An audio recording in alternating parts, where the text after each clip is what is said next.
Okay, how was your test last week? Okay, everyone. So you mark already? No, I'm not marking. I'm not marking. Why? Come up with the question Why so only. lazy? Miss Chow will be the one. The auntie. I think not very difficult, right? I think most of the things we have discussed in our class. Very difficult. To those of you who away with me, no problem. For the rest, I don't know. But surprisingly, I found I just flicked through a few only and received your answers. Take a look I'm really surprised that the last question. Actually, I want to give free mark to all of you.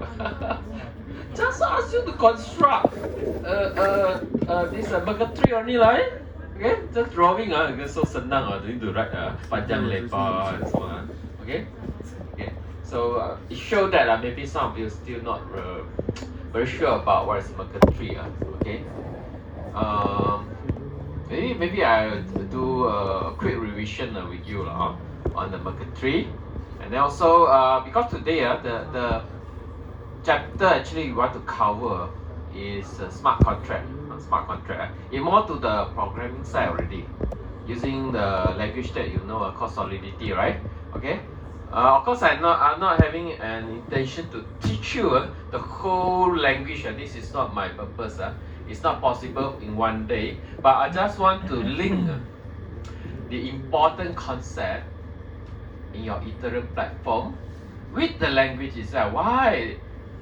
There are some things that you need to take note when you're writing a smart contract using Solidity. The reason behind. This is the purpose of lecture. If you want to learn the programming, you can learn it during your practical times and so on, right? Okay. So I think I need to spend some time. I will go quickly, slowly, so that you will be able to follow my story later on regarding the smart contract. Okay. So I want to recap a few important points today. Before we start, we want to recap a few important points about the design of Ethereum. Because of this kind of design actually causing some important things inside the language that allows you to write smart contract. Okay, so first, of course, the basic one I think you know, the transaction that you have broadcast and then get selected a pickup and then store inside a new block, and then later on after it has been accepted by all in the network, the block will be eventually added to the ledger, right? And after that, whatever transaction that inside that block, what will happen? Cannot be changed, Cannot be changed, So no way to change, This is also very important thing you need to take note, Okay. Do you need to pay money when you initiate a transaction? This is something also that you need to take note carefully. Okay. As I mentioned, I think I mentioned this before, that some transaction, will not require you to pay. Any ethers and so on. It's free of charge. Okay. Those read only one I mentioned, read only, right? Okay. And then so this pure function. This one you'll learn later. Another type of function. Okay, when you call, then you don't need to pay any transaction fee also. This one will be the last part of today's lecture. I'll mention it. You must remember carefully. Okay, later on to see which type of function in a smart contract will cost you money. Which type of function that you can actually call for free. Okay, very important. Okay. It's important for us to know because this blockchain-based application is different from your conventional application, right? You must have this money in mind, right? Try to reduce the cost. Try to reduce the cost of using. Clear or not? Okay. This is very important. To reduce the cost, not only choosing the function that will be free, but sometimes you cannot avoid. You must write to blockchain. This is because of your needs. So you get no choice. But try to develop, try to write smart contract function that can minimize the cost for the user. Correct or not? You as a developer, smart contract developer, you must think of the way to write the function in Solidity so that actually when the user call that function, it will cost a very minimum cost. This is also something you need to take note how to write smart contract that can contribute in this aspect. Okay, and then also there is a need to make sure, okay, the outcome of the smart contract executions will be consistent across all the nodes in the network. When I say like this, you won't understand. Okay, so let's look at the go back to here regarding the Ethereum design. Okay, we talk about the Merkle tree. Okay, so in Ethereum there are 3 types of Merkle tree, right? Correct or not? Can you recall how many Merkle trees are there inside Ethereum? It's not like in Bitcoin, we have only one, right? Okay, but in this Ethereum, this is what we call blocks, transaction, account, state object, Ethereum tree, okay, tree, okay, like this Merkle tree, okay. All these are Merkle tree actually. This is the most common one that you always see in Bitcoin. This is the one I asked you to construct, okay, but it doesn't look like this okay. This is just a simple representation of Merkle tree. Merkle tree, you know neighborings to this hash value of the neighborings hash value, okay. The neighboring hash value you need to compile and then hash again, right? You repeat for the rest, right? And then you repeat this whole process until you get the final Merkle root, okay. So I don't know, in some of the answer I saw you put T 1, 2, 3 or something like this. Okay, actually what I'm expecting to see from the diagram will be hash. Okay, it should show me the hash value that you derive from your transactions. Okay, and then how you combine them, now the hash again and so on. Finally, on top of the tree, I should see Merkle root or hash root, right? Okay, if you can show the whole thing, then you can get full mark for that part. Okay. Okay, come back to here. Okay, here it allows us to actually get Merkle root for transaction. Okay, so whatever transaction can be many different things, right? Like transaction for simple fund transfer. You want to transfer either from the sender to the recipient. This is a very simple type of transaction. Everyone know? I think I mentioned many times. What other transaction can be? A transaction that deploy your smart contract, right? This is also require a transaction to do so, right? You need to broadcast your smart contract to the whole network. So you use a transaction. It can be one type of transaction. Then what else? Fund transfer, smart contract deployment. And then the final type is function invocation, right? You want to call certain function to use. This is also need to become a transaction later on. The function you want to call inside the transaction need to craft properly and then broadcast to all the node. Broadcast to all the node. Okay. So here, all the node, especially the miner, okay, the validator or miners, they need to pick up transactions from the memory pool, okay, and then you execute the transaction selected, okay. You want to transfer money, I will do it for you, because you got the EVM, right? Let's say a miner, okay, EVM can execute your transaction, okay, which is in bytecode, okay. So after the execution, what you expect to happen? Let's say a fund transfer. What will be the expected result after fund transfer? Your miner execute that transaction. I know this is a simple fund transfer. You execute. Then after that, what you get? Execute. I want to pay you 1 Ether. This is a transaction. So EVM will execute accordingly, right? Okay. So at the end, what you get? The result, right? So my account, maybe you need to deduct 1 ether.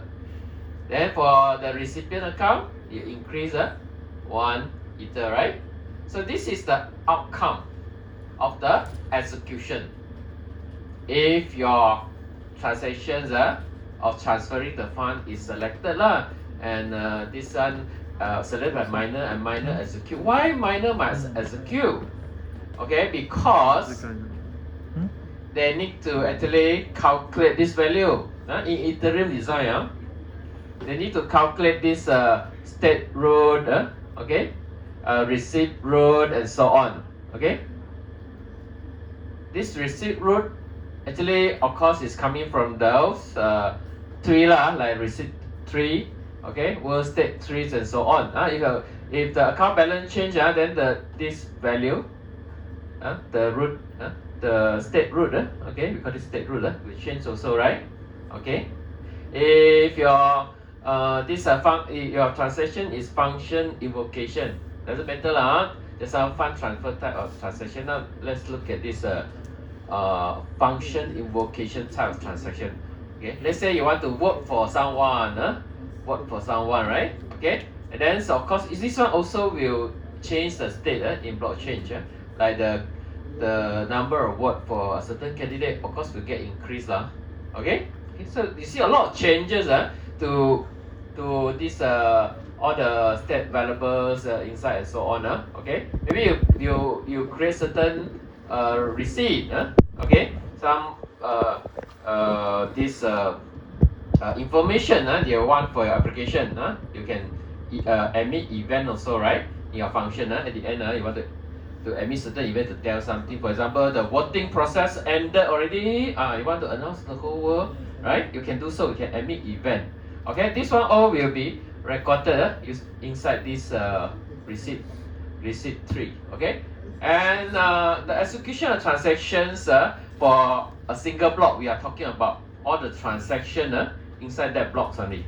Okay, so if you imagine I as a miner I execute all and then of course all these changes I can record down. Okay, for the block, this per block. So I will record down, and then at the end I will get the correct, for example, receipt root transaction root and state root this one only one copy okay, you get. Okay, but this value okay, is going to be included in the new block of the miner or the validator, right?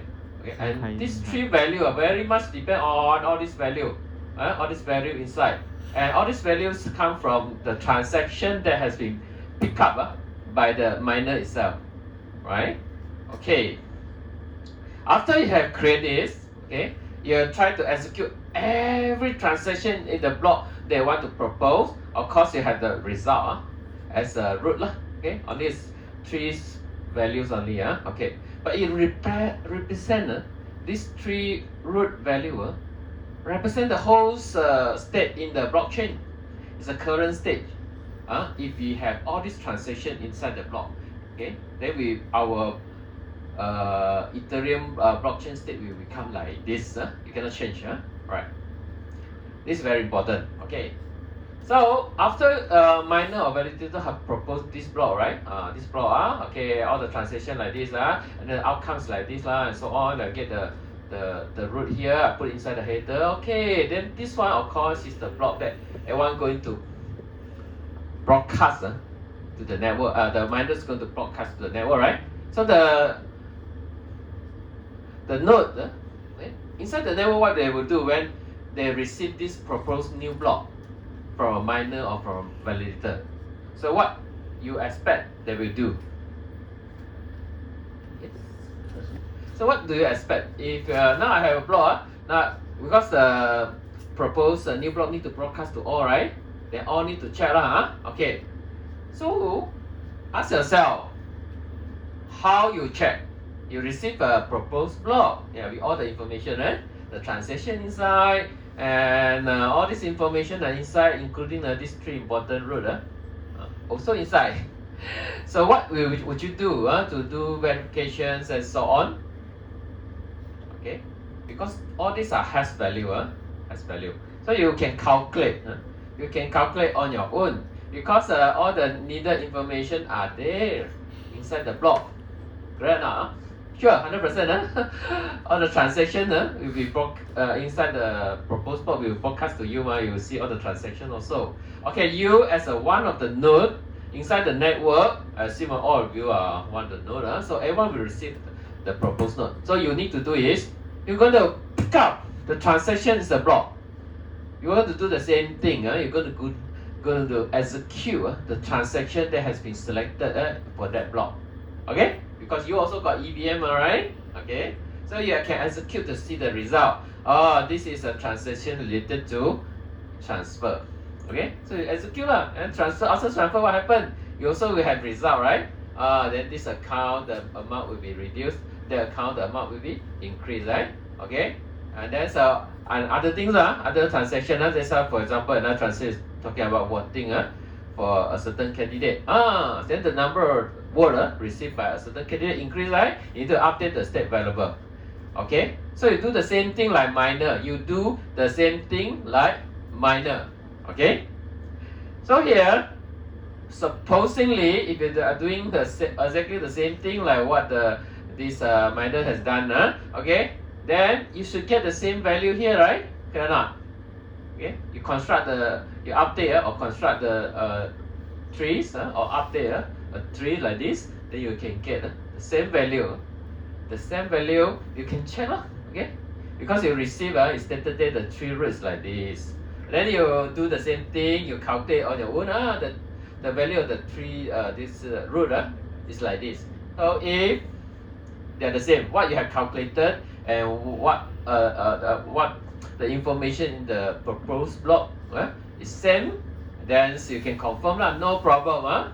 There's no problem. Okay, so then the block has been validated, and then you can put inside the ledger.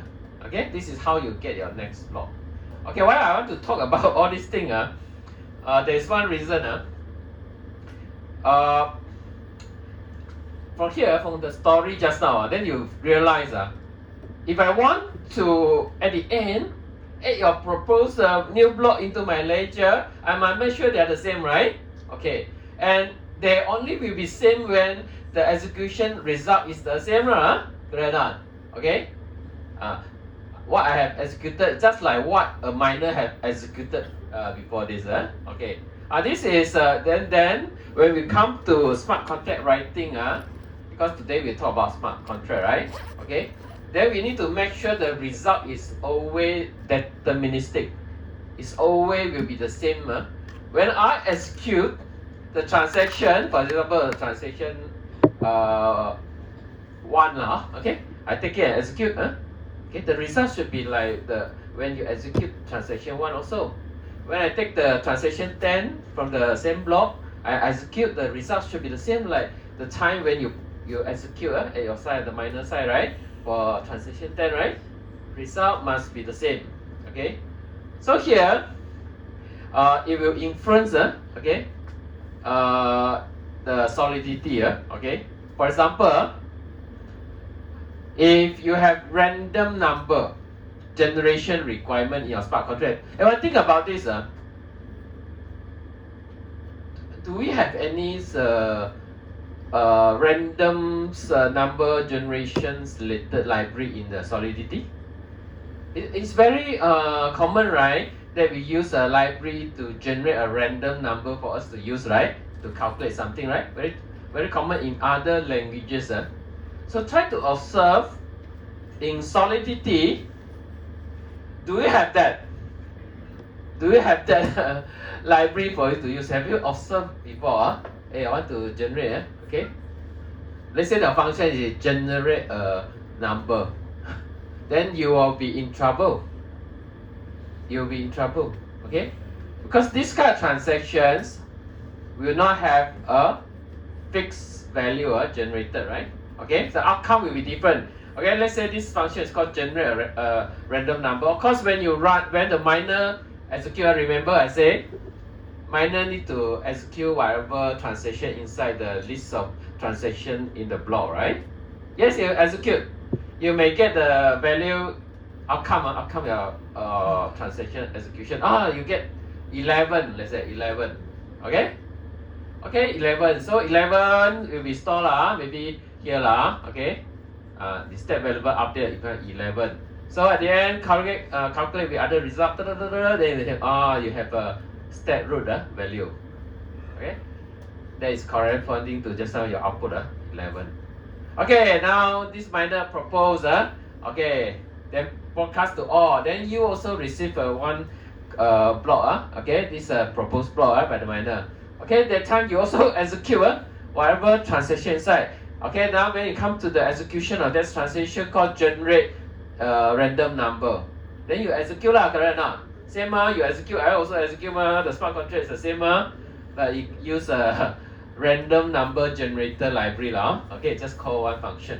Then you get, because random then you generate, you get 21. It's not 11 random okay.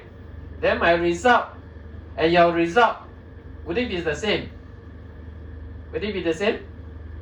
Not the same. Then you're in big trouble already. So of course, because when I execute, I get 21 rather than 11. So here it's 21. Then I calculate. Then I get state root another value. Correct or not? Because they are not the same. Of course, the final hash value that you get will not be the same. Then you see, the proposed new block coming to me say, this is supposed to be the tree value of the root. And then I calculate on my own, different. Then what you do? Are you going to add the block into the ledger to finish your job?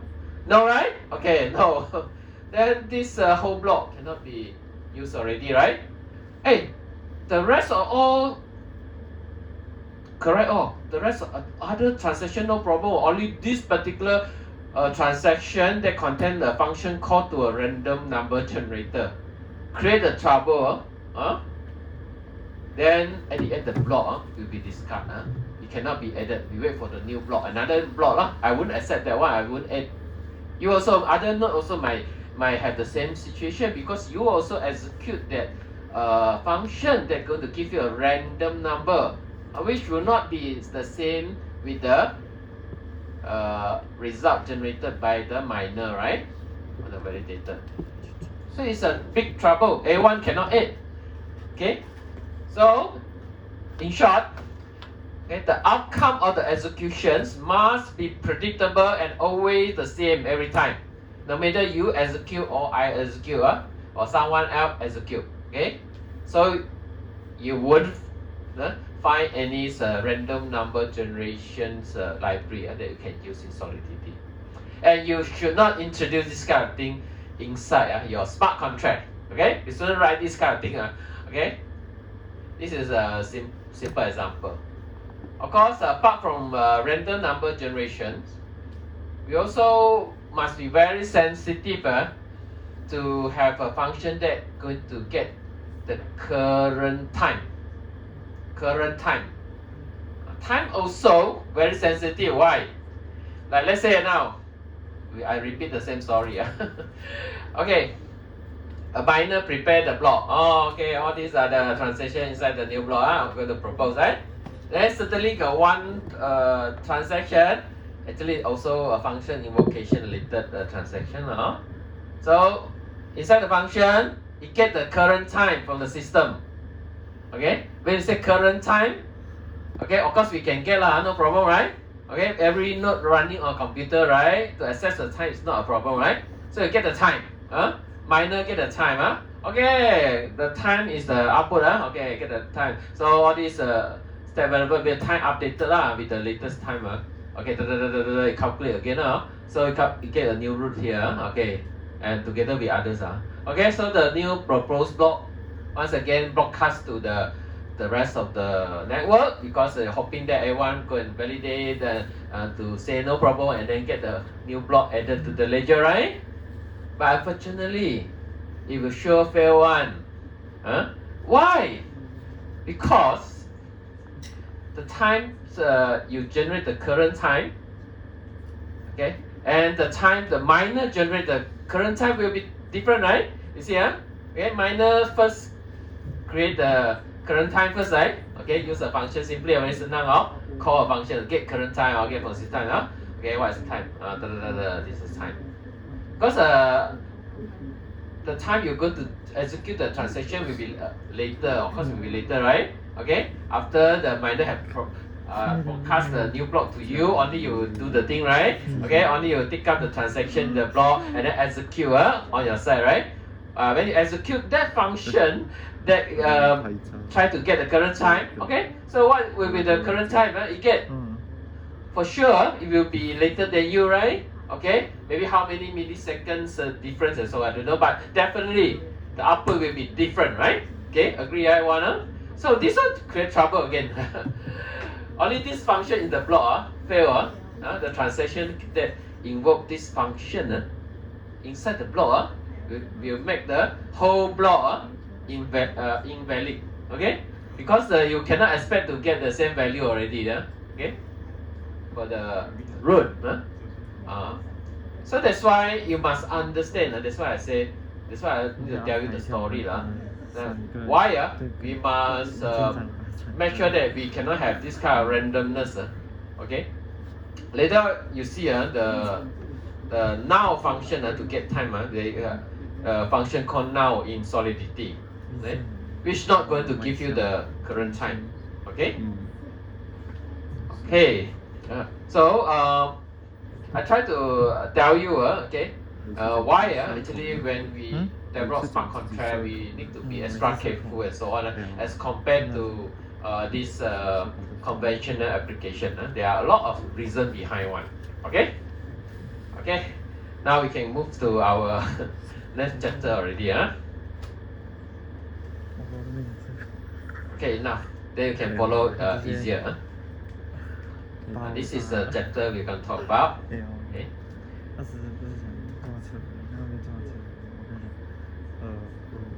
Okay, so what is a smart contract? I don't want to repeat. Basically, it's a program code. Okay, allows you to transform your business rule, procedures, policies, and so on. Okay, into a program. Okay, so this smart contract, and then this smart contract will be executed whenever those criteria are met. Okay, this is what you have learned, like this auto vending machine and so on, right? Okay. Okay, so this is the way, okay? We deploy our smart contract. Okay. So we will write our program. We need our program, right? Okay. So you need to know what to do, okay?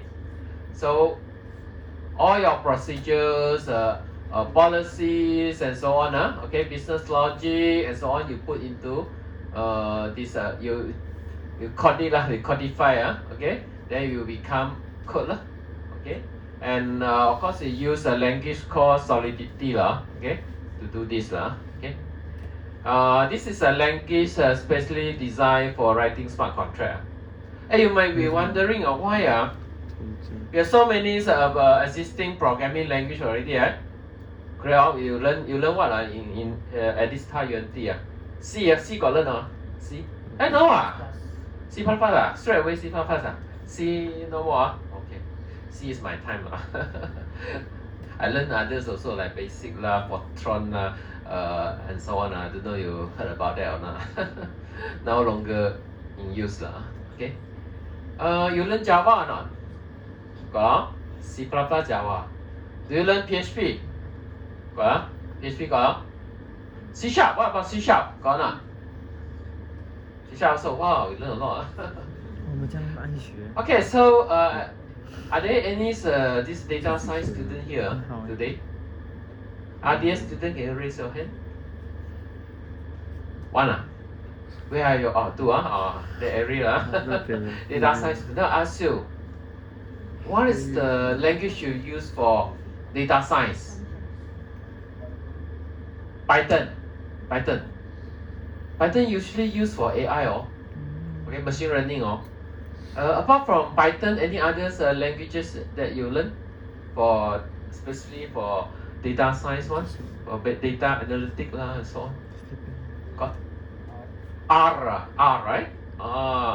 Have you heard about R before? You're not. You're RDS also. No. What about two of you here? Hi, hello, my friend. Jason. Are you from RDS? No. Do you have you heard about language school? Okay. So you can see so many existing languages. Why we need to this create another language for, let's say, R language for data science? Do you know why? Huh? Different? I cannot hear you. Different language. Okay. Have you ever thought about this? Why you use R? Why you cannot use C++?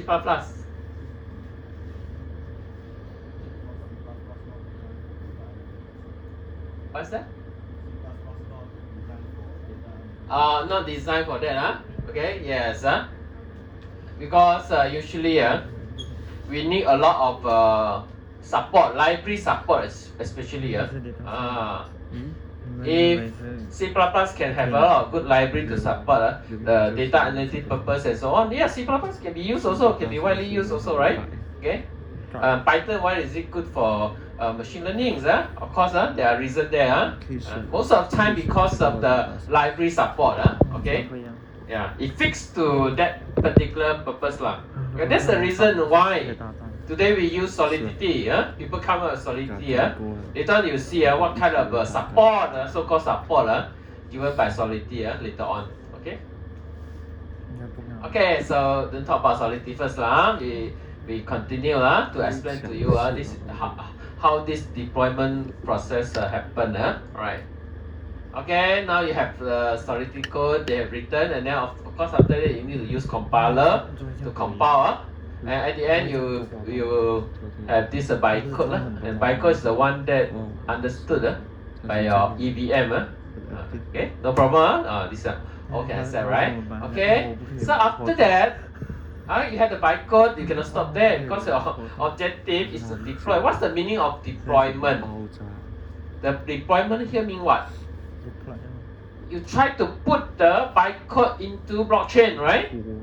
And have it permanently there. Okay? Clear enough? Okay? This is deployment. Okay.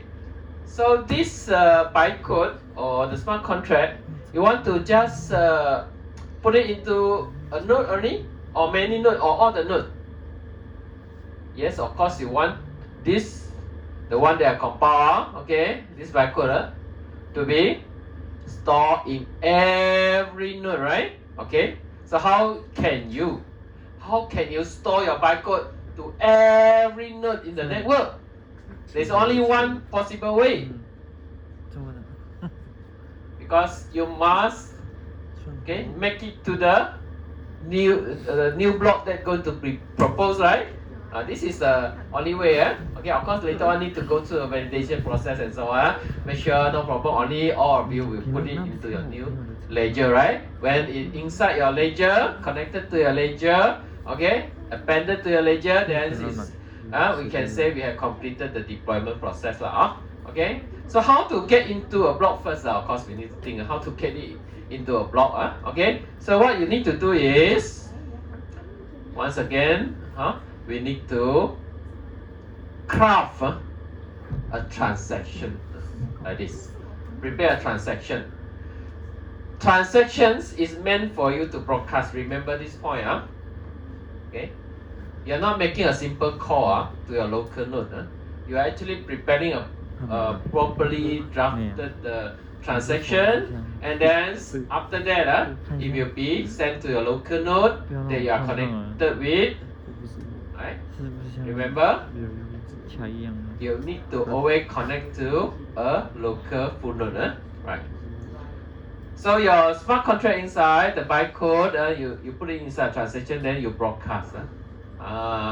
This is how your bytecode will be broadcasted to all the nodes, right?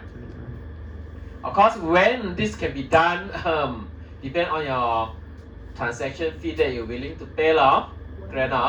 If you're willing to pay a higher transactions, when your transaction broadcasted to the miner, well, or validator in this case nowadays, we call it validator. But you still can call it miner. It doesn't matter. People will understand. It's the one or the node they're going to propose the new block. We call it validator. You call it miner also no problem. Okay, so because the gas price, the gas that you want to offer is higher, so okay, it will be included okay, inside the new block. Okay, inside the new block. Okay, and then this new block will be broadcasted to others node When you have proposed, okay, others needs to receive the proposed new block and then do some validations, like what I described to you just now. Okay. If the validation is okay, fine, no problem, then the new block will be added. Of course, including your transaction that carry your bytecode. Correct or not? And once added, settle already, okay? So you manage to deploy your smart contract. This is what we call a smart contract deployment process. Okay. Of course, if you have deployed your smart contract, it's stored inside all the nodes in the network, it will be useless if nobody know about that contract, right? Correct or not? You spend money because the new smart contract deployment is not cheap. It's not cheap. It costs a lot of gas.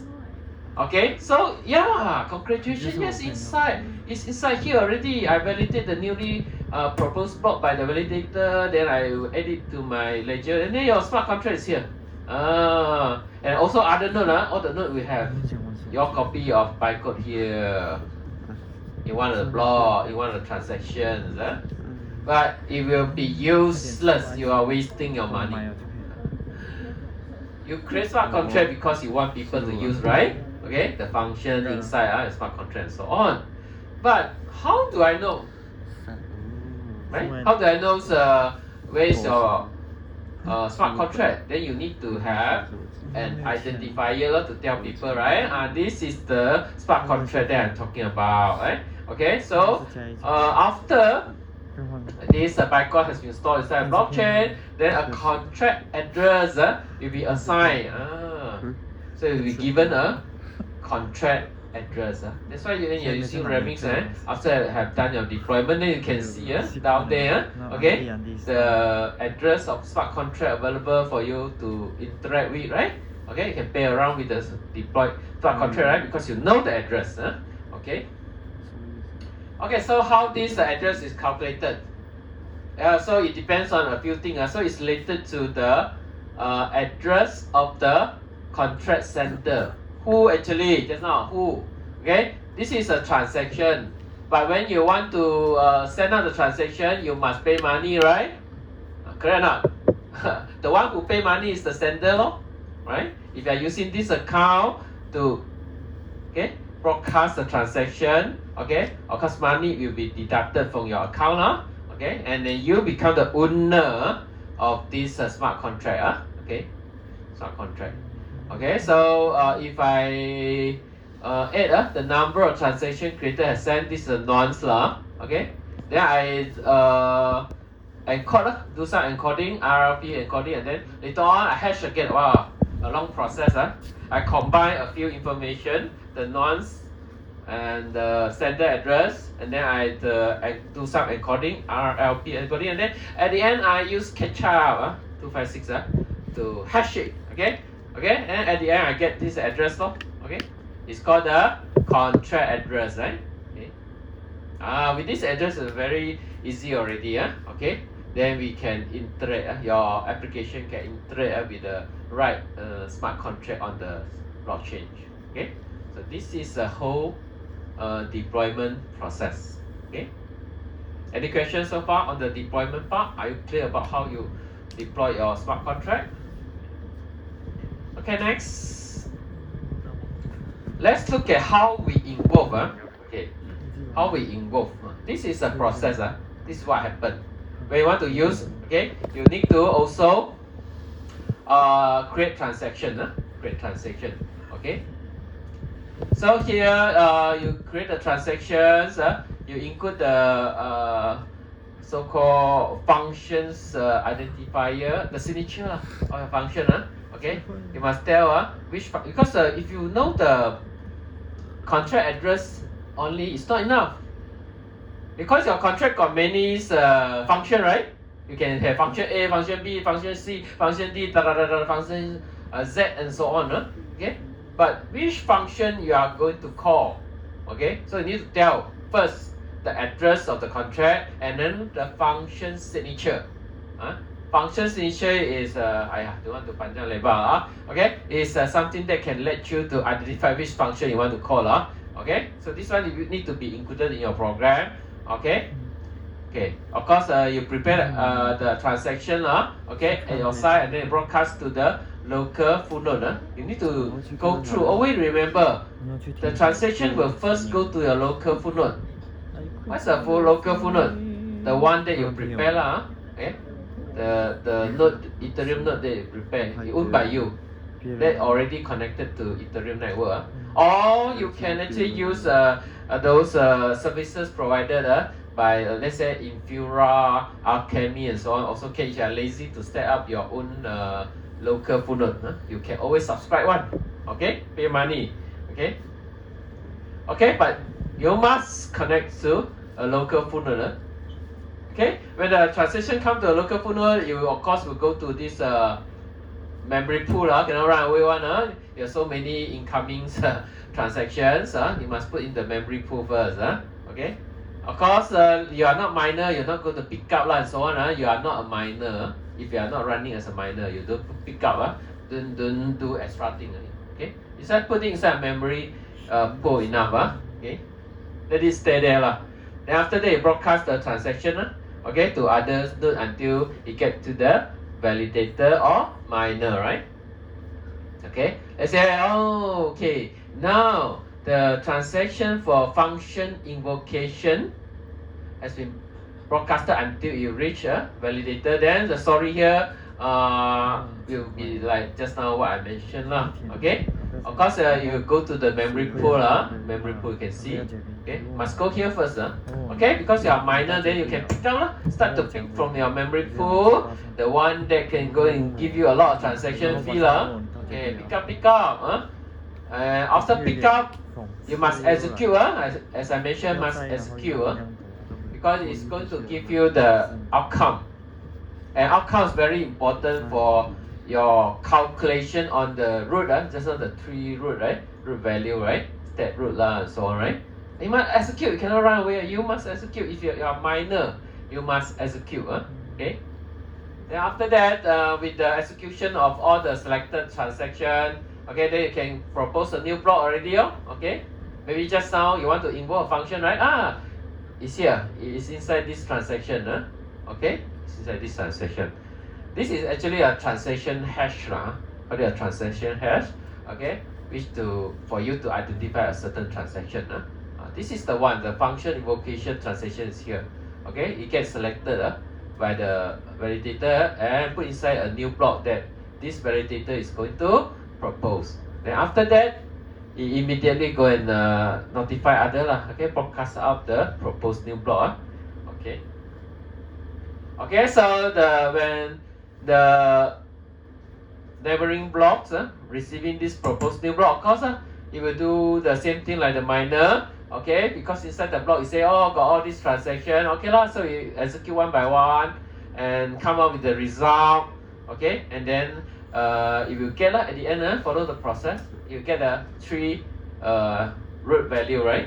Okay, so then you can do a very simple validation already. Check with the value inside, the root value inside the proposed block, and with the calculated value here. If everything is okay, so it will add the new blocks, accept the new block, and add to the ledger. Okay, and then of course I cannot stop there. Keep on propagating the proposed block by the validator or miner, right, to others not in the network to continue. So at the end, A1 will do the validation, executing all the EVA, all the transaction, and then calculates the root value, the 3 root value. Okay, and then everything is okay. Then we'll add to the ledger. So at the end, everyone will add this add this blocks to the ledger. Okay, and your transaction also will be executed already, and the state variable also updated. Okay, updated because of this transaction. Okay. 这是那个 Okay, so this is what happened when you make a call, function call. Okay. This is what happened when you use Remix, right? You have a lot of button there that you can play around, right? Okay. When you click the button, actually, okay. Sometimes it depends on whether it's read only or this is write, write operation. Okay. If write operation, it go through this kind of thing. Okay. 小流氓，哇，有钱，妈的。 Okay, this is Remix ID. Okay, what I want to say here. 你多你有钱。 Oh yeah, this one I think I mentioned to you last time. Okay, I don't want to repeat the same thing. Okay, how about Ethereum testnet? Okay. This one not yet updated. Maybe I update on the spot. Maybe I didn't use Goerli. Goerli. Same lah. And then for your testnet, actually there are some new one. It's like Foria, I think. 7点。 Okay. 高颜值的是。 Okay, when you develop your smart contract, of course Remy is very good, quite handy, very easy to use. I love it. When you don't need me to do extra thing, just go to the URL and then you can start using that one, will be fantastic, right? Okay, we are very lazy to do setup and so on. Okay, but using Remix might be handy, but it's not powerful enough for your testing. Especially when you want to have you want to observe the real behavior of the applications in a more realistic environment where conjunction might happen and so on, right? Okay, in Remix, would there be any conjunction if you are not connecting to testnet? If you are connecting to the virtual machine, this simulator inside the browser, right?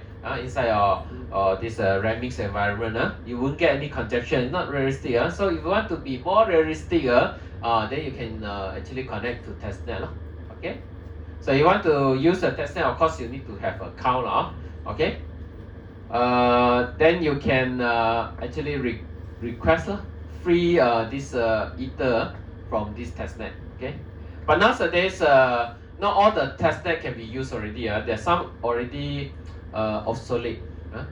In the past, we used to use Rinkeby, Roston, and so on. Now it's not usable. Okay. The reason is Ethereum is evolving very fast now. Okay. Every few months, got upgrade, and so on.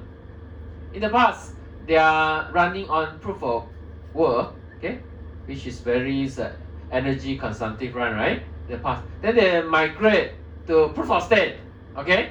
Okay, this happened to mainnet, okay, main network. But if you want to do this kind of upgrade also for a testnet, do you think it's easy? Okay, for mainnet, people still willing to invest to really go and properly go and upgrade. Okay, from proof of stake, proof of work to proof of stake, or introduce others, upgrade, and so on, right? Because this is the mainnet that people are using, all of us are using, right? But for testnet, do you want to upgrade also, or you want to create a new one, start from scratch and so on? Let people to be able to test on an environment very near to the mainnet, right? So always a good option for us to use, okay, a new one rather than go and upgrade the old one. Okay. Now you see, basically we use these two, Goerli and Sephora, and this one also I don't like it because of what? It's very good. If you go to this the faucet, okay, you go to the faucet of this Goerli. I think anyone can go there and see. Let's go and see. Now, how many Ether they will give you? Even though this is a fat Ether, it's also very good one. Let me go and see whether can see from here. Have you requested any free Ether from Goerli before? Goerli? Anyone got? So how much Gori do you have now? Ether? One. Very limited, I believe. Huh? It will only give you a limited amount of ether every day, right? This is the one. What's that? The only one. Actually, it's supported by this company called Alchemy. 我讲完了。 Alchemy. Alchemy is famous for providing this node, Ethereum node for you to connect. Remember, your application need to connect to a local node, right? Alchemy can provide the service. Okay, this Alchemy. Okay, can provide.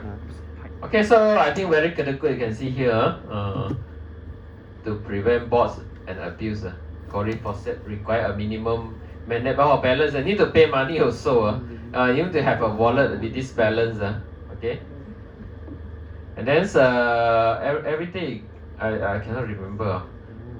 Is it mentioned? Here. You can request 0.0 Gori Ether every 24 hours only. Oh, okay. 不是二技能线。 So very good. 不太懂。 So better for you to use Sephora 了。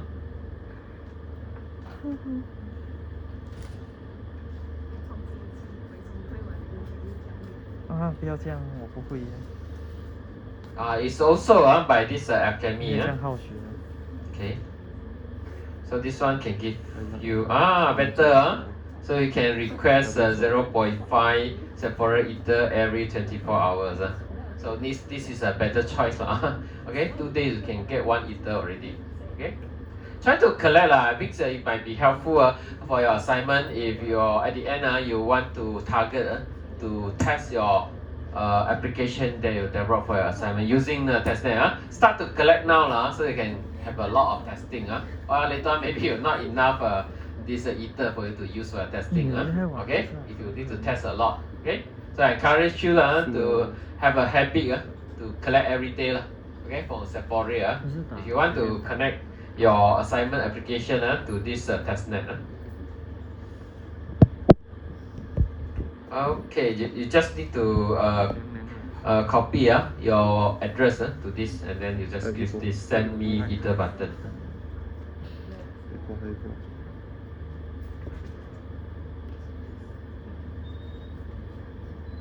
哦，我要玩过了。 Okay, so Solidity actually is not the only choice for you to write smart contract. There are other options for you also Okay, but most of us will use Solidity It's a de facto language for writing smart contract. Of course, we are like Python. Let's say okay. So these two suitable for you So you want the syntax more like Python? You can go ahead. Nobody can stop you. Okay, but not many smart contract written in Python. In this Viper, Serpents, and so on. Okay. Actually, there's one language also developed by this Meta, Facebook. Okay. Meta last time they want to introduce this a coin called Libra, right? Later on renamed as DIM. Okay. Okay. Then also they create a dedicated smart contract language. Okay, it's called Move, MOVE. Okay, I'm not putting here Okay, it's not also very famous. Still not, right now also Solidity is the main one Okay. 这样跟我没有。 Okay, so this example then to show you hope you know Okay, basically this is for you to specify the compiler version Okay. If you are using a lower version of compiler, maybe you get a lot of errors and warnings and so on. Choose the right one for the source code you have written. And this is the license. You can mention this is optional one. You can mention the license for your source code and so on. Okay, so now we're going to go through quickly some of the important elements in your Solidity language. Of course, I'm not going to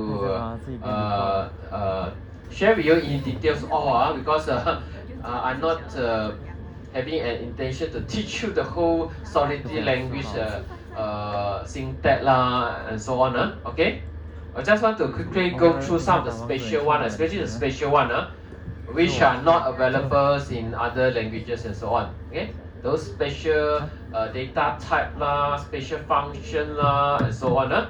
This will be our objective lah for today's lecture. Right? Okay, so these are the common elements in a typical language. You know lah, got function lah, got state variable lah. You need to store the state of certain thing, right? For example, the number of node lah, and so on, right? The number of word and so on, right? Okay, you can declare a state variable to store and update lah. Okay, whenever necessary. Okay, you have functions. You have the data type lah, or data structure lah, and then something called modifier. Right. So here, I want to point to you, so you can know what are the important things okay, that I would like you to pay attention to lah. Okay, this is what I emphasize lah for this chapter here. Okay, since we have this slide to give you an overview on what you are going to learn. Okay, now I'm going to point to you, everyone. Please open your eye big.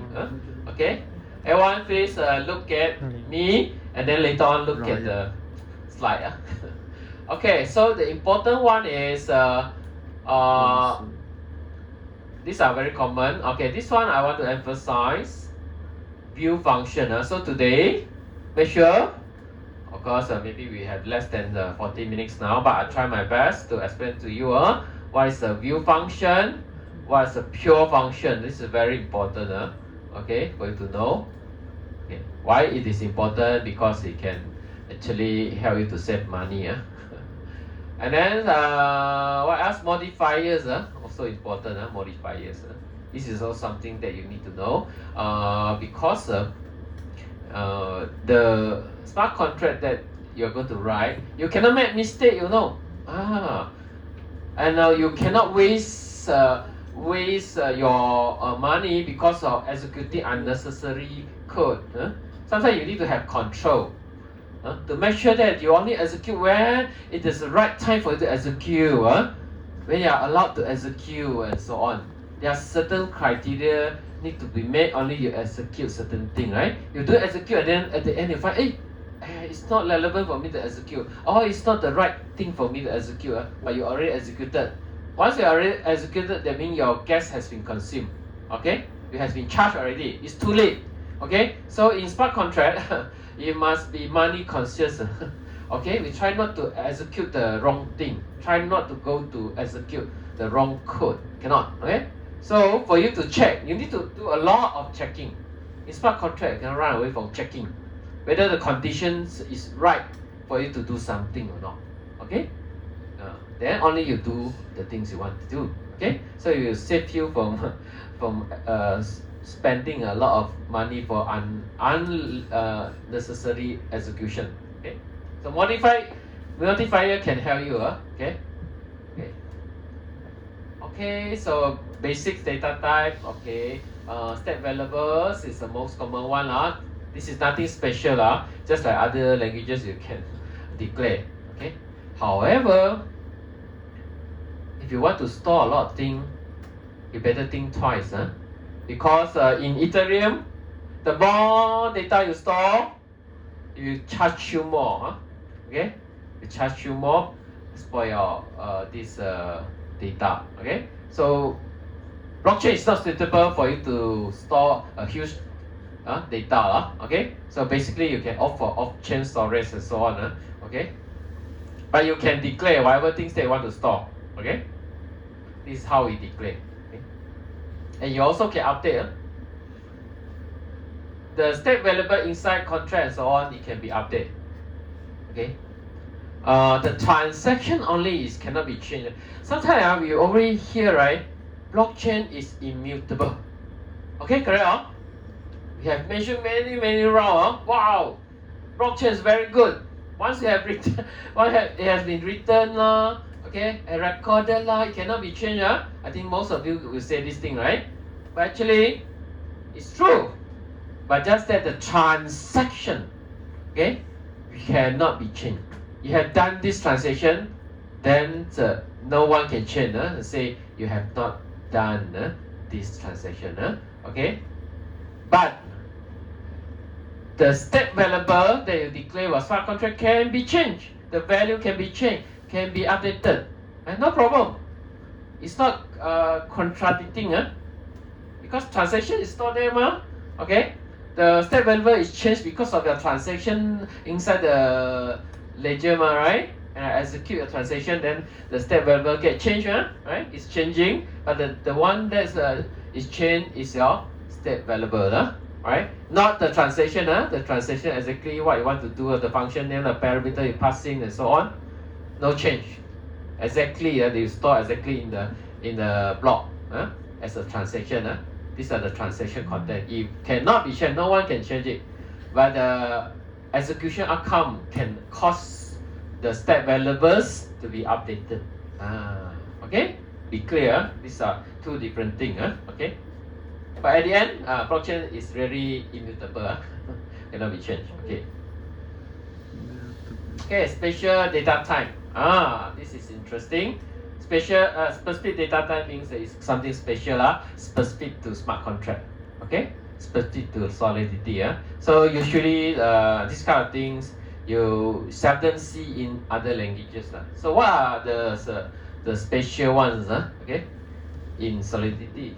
Okay, so these three are special, considered specific to smart contract. Address, mapping is not so special. Okay, but message is very special. Okay. Alright, so address is important. Okay. In normal conventional application, you seldom need to know about address. Okay, but address is so important in this blockchain-based application. Okay, because we have no this identity going to be given to participant. Still remember, okay? We do have someone they're going to be username and password, right? Okay, for you to identify the user of your smart contract. Okay, so how to know who is using your function in your smart contract? Right? They're not going to log in and so on. Okay, how your smart contract know who is actually calling the function, right? So here Solidity can actually know who actually is calling a certain function via this global this keyword, this keyword, okay, data type called address. Okay, and if you want the address to be able to receive this money, okay, so you can actually add this keyword called payable. Okay, then you will have additional method like transfer and send. Okay, if you do have, then you cannot. You can only like check this balance and so on. If this is not payable, if this address, if we have the keyword payable, then you can do transfers and so on. This is for you to transfer money to one recipient. This is a recipient address. Okay, so this is address. Okay, so this is very important. Okay, because in this blockchain application, usually it will involve this kind of ether transfer, money transfer. Okay, like conventional application maybe is not so frequent because no need to pay transaction fee and so on, right? Okay, money not always involved in conventional application, but in blockchain based you always involve money one. Okay. Mapping is just a hash table okay, this is their structure for you to do mapping okay. This is not so special basically like this one is a map the address to a client okay. So if you give me the key, this is basically the key value pair, okay, then from your key I can find the clients.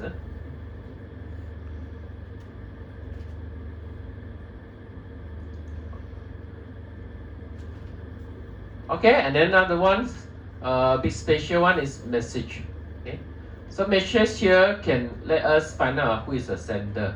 Okay, sender of the message, who is currently calling a certain function. For example, who is the one who called the function? Okay, And this one you don't need to declare anyway one, no? Because this is a global, okay, inside the global namespace already, okay? So your Solidity will understand what is this message, okay? So you don't need to declare to let the Solidity compiler to understand, okay? And then also got value, okay?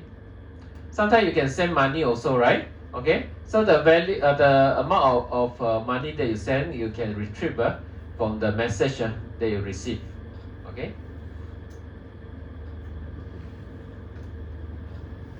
Okay, also we have structure, okay? So this is also common lah, so I'm not going to go through in detail. I want to go to the part that I want to emphasize.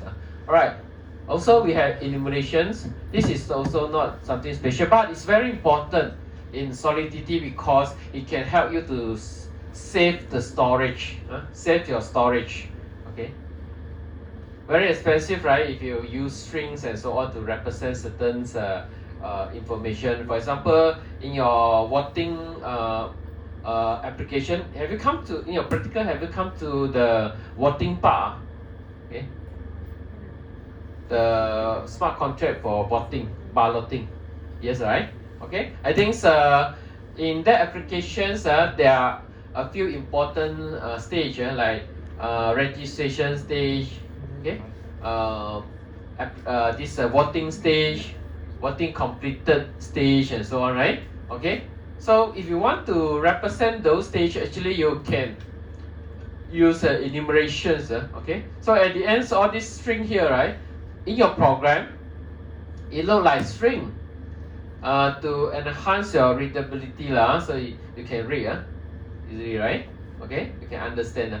So your source code is more readable, okay?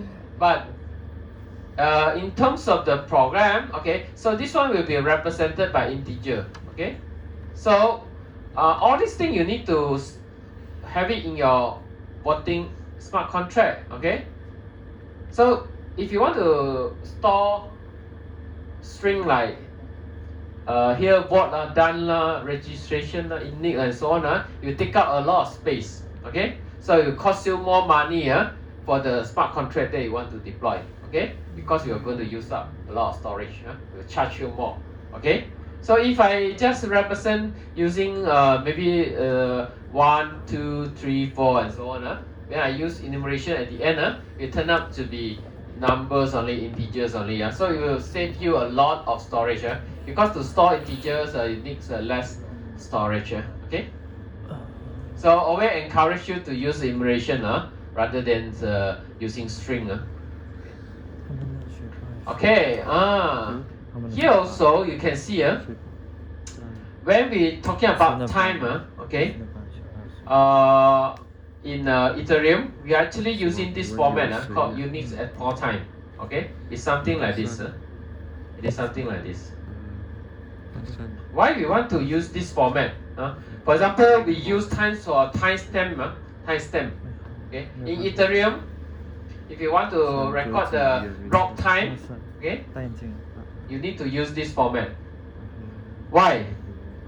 The reason very simple one, because you want to save storage. We don't want to store a long this string and so on inside our this Ethereum blockchain. Okay, so it will give you saving.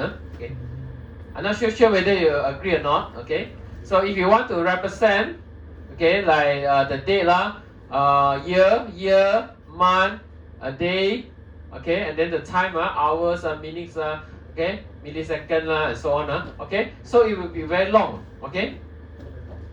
Try to think of a way to actually to represent the time in a shorter form, okay. So this Unix Apple time has been proven they can produce a very short representation for time, okay. So you can see just now I mentioned 20 like the year 2020, okay, and then the month November, the day Tuesday and so on, okay. But you can actually represent the whole thing, So this one include year, month, day, minutes, millisecond, okay. From here you can decode, and then you get the actual current time, okay. So this will have more saving, okay. So what we want is very simple. Just want to save the space for storage. Okay. This is the one that I mentioned. This is also special. Okay. You have this function in your Solidity, but don't be confused. Okay. The now here doesn't mean really the current time. Okay. When you have smart contract, okay, using this function called now, actually it will return you what's the one that will be returned? Okay, it's the block timestamp, the previous block timestamp. Okay, every block we have the timestamp, right? Okay, when this block is created. If you call a function inside a smart contract using now, it give you the block timestamp. Okay, so I call this now. I execute this function is a transaction that involve now. It give me this value. Okay, and then if you also execute because you want to validate and so on, or you are a miner, you execute a function that having this now function, right? So you also get the same thing. What you get? Yeah, everyone. We all get this block timestamp, the previous block timestamp. We change one. A1 will get the same value. Why? Because we don't allow randomness. Okay? So you execute, you must have the result same with others also. Okay? Clear or not? So that's why there is no way for you to use current time, the actual current time in your smart contract. Okay? If you use it, you are in trouble. At the end, when all the nodes are trying to validate the proposed block, okay, it's not going to tally, okay, and no new block will be added. So the only time, if you really want now, the nearest consistent one will be referring to block timestamp only. Then everyone happy, okay? No randomness. Everyone get the same time. Even though my now actually it's not now, not the current moment. It's referring to a fixed point of time. Okay, so that everyone can have the same outcome. This is why you use this. Okay. Okay, this one not important. I want to go to here. Here also we have this access level functions. This is similar to others languages also lah. Okay. That means who can access a certain function and so on. Can it be accessed by these functions from inherited contract? Can it be accessed by member from the same contract? No, things like that. Okay? We try to access the accessibility of function. Okay? Okay. I try to go through very fast for others, but I want to stay here for a bit longer. Okay, so I need to understand properly these two type of function A1. Okay. Alright, so first is a view function. So you can indicate using this view keyword. Very easy one. You want to make this function as a view function, just put a view keyword. Okay. Okay, from the word view, I think you can imagine okay, what this function will do, right? So you only view, so you will only read. So you will not write this function, for example, check limits. Okay, because it's a view function, so you will not write anything. Okay, so there is no part in your function that's going to write something. Okay, update a variable value and so on. No. Okay, so you will only expect it will read from a state variable and so on. Read. Okay. For example, check limit, maybe going to check the limit equal to blah blah blah. Okay, so you're not going to update. Okay, it will not modify state lah. This is what we mean, right? Okay, maybe in the functions you only go and read from certain state variable, but it's not going to update the value of any state variable inside. Okay, and this is good. Okay, if you are just calling a function like this, yeah, you don't need to spend any transaction fee. No need to pay money. Okay, because you are actually calling your local full node to get information. Okay, for view function. Okay, when you call view function, basically you only involve your local full node. So remember, your application must connect to a local full node, right? Okay, when you call this kind of a view function, like you want to check a certain limit, it's a view function, so you will only call your local full node to do. Local full node will respond to you. If you execute your transaction, you just do a simulation, okay? You execute, but you will not going to update anything. After you have read the value from the ledger, okay? So you will return back to you, that's all. Okay, so that's why other nodes in the network will not be kacau lah, because this is not going to be a transaction that's going to be broadcasted to all. No, So in this case, I'm asking my own local full node. Usually local full nodes belong to me. If I subscribing to like Infura, Alchemy, it also belong to me because I pay money for them, right? Okay, now I'm only asking my local full node to give me the answer. So I won't be charged with any transaction fee. So you don't need to pay any transaction fee, even though I execute this function in the smart contract. Okay. Pure also the same. Pure, it will not write, of course, it will not write, but you also will not read. You also will not read anything. Okay. You will not get the value of step variable. Okay, so you will be wondering, hey, this function will not write, will not update anything, and also will not read. So what this function will do? Right? Can you not? What a pure function will do? You're not writing, you're not reading, then what you do? And I can give you one example of the function that will do something, but you will not write and you will not read for any way. And you have a good idea? Hey, any function that don't need you to write anything to blockchain, or don't need to read from blockchain also? Can think of any good idea? My friend, got any idea? Any function that don't need to write, don't need to read? God. Pure. Like this one, return true, then you return true only. Okay, simple example lah. Other example will be like mathematical calculation, like multiplication. Okay, you multiply A by B, right? You multiply two number. This is a simple function, right? Everyone can write the function, right? So in this case, in this multiplication function, you take in two variables A and B. Okay, after that what you do? Just multiply and return the result, right? So are you writing any state variable? Are you updating any state variables and so on? Are you updating balance of certain account or not? No, right? No. Multiplication only. Okay, correct. Okay. Are you reading for anyway? For you to be able to calculate the multiplication of A and B, like 2 times 3 equal to 6. Do you need to read anything for your operation, for your function? Don't need to read, So like multiplication function, don't need to write, no need to read. So in this case, you can make it as a pure function. You put a keyword pure. Okay. If you are calling a pure function, same like calling a view function, you won't be charged. It's free. It's free. Don't worry. Not every time you invoke a function must pay. These two type of function you do need to pay one. Okay. Okay, so this one remember. Okay, in your past question, a lot of questions related to this part. Okay. Okay, I think let's maybe what's the time now? 1:25. Okay. Okay lah, maybe I don't want to go too late. Okay, I give you the pin code lah. Okay, the rest we can discuss maybe next round. Okay, give me a moment. I haven't generated your pin code. I need time to generate also.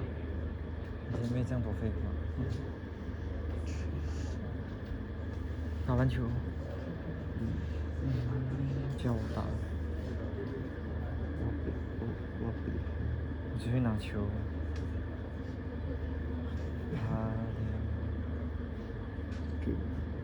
跟Darren 做客了 ，compose 唱 opera 我自己。